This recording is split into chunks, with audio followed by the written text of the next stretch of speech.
Là, grâce aux médias, notamment au digital, qui permet aujourd'hui de s'exprimer de Zérékoré, de Labé, de Douala, de Bafoussam, de Banfora au Burkina Faso, à la planète entière, les Africains apprennent de plus en plus à faire entendre leur voix.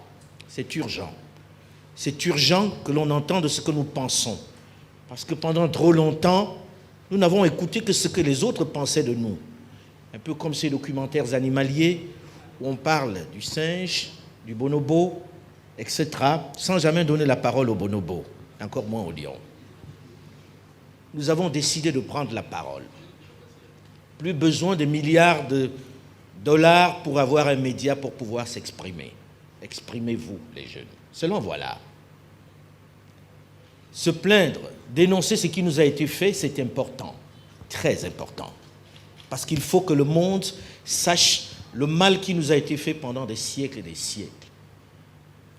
Parce qu'il faut que le monde regarde en face les douleurs qui nous ont été infligées et qui continuent de l'être.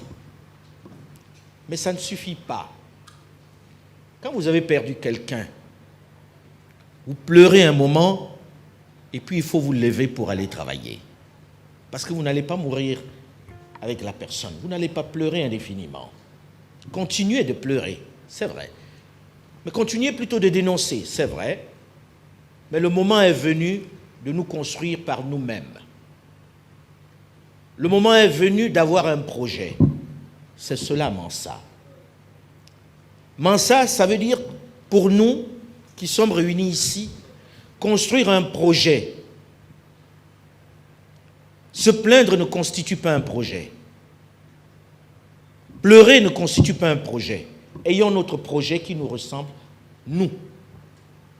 Ayons le courage de nous regarder en face et de dire qu'est-ce qu'on fait maintenant? Maintenant qu'on a pleuré, que fait-on? Comment se construit-on? Sur quelle base? C'est ça l'idée de Mansa. Et je souhaite que vous, jeunes, preniez votre destin en main. Personne ne viendra d'ailleurs pour prendre en main votre destin. Ceux qui arrivent en disant on vous apporte de l'aide, c'est qu'ils donnent de la main droite, regardez ce qu'ils ont pris dans la main gauche. Personne ne vient pour aider. Le mot aide est un terme que nous devons bannir de notre vocabulaire. On n'en veut pas de l'aide. Nous refusons cette aide. Ce dont nous avons besoin, c'est de nous prendre en main, que cela nous laisse en paix. Et nous avons choisi l'université parce que c'est vous l'avenir. Moi, j'ai presque terminé. J'entendais le recteur qui était étudiant qui m'écoutait. Ça ne m'a pas rajeuni, monsieur le recteur. Je me suis dit, il a dit tout de suite que j'étais vieux, donc je n'ai plus aucune chance avec les petites qu'il y a dans cette salle.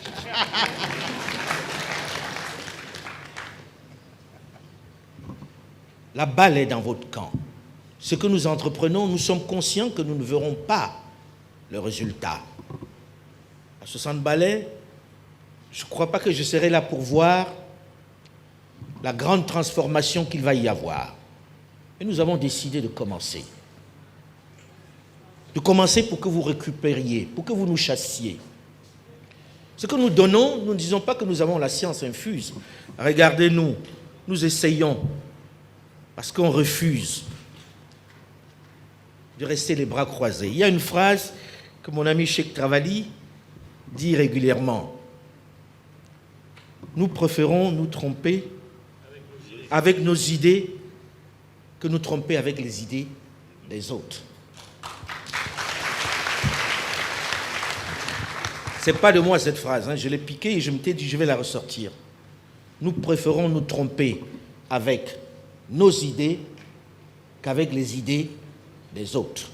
Jusque-là, nous nous sommes trompés avec les idées des autres. Jules Domché disait tout à l'heure que nous sommes très prompts à citer les grands philosophes. Quand on a dit Aristote a dit ça, là on se sent instruit. Quand on dit Montesquieu a dit ça, on se sent instruit. Auguste Comte, on se sent instruit. Quand vous écoutez les discours de nos dirigeants, c'est toujours les autres qui ont pensé.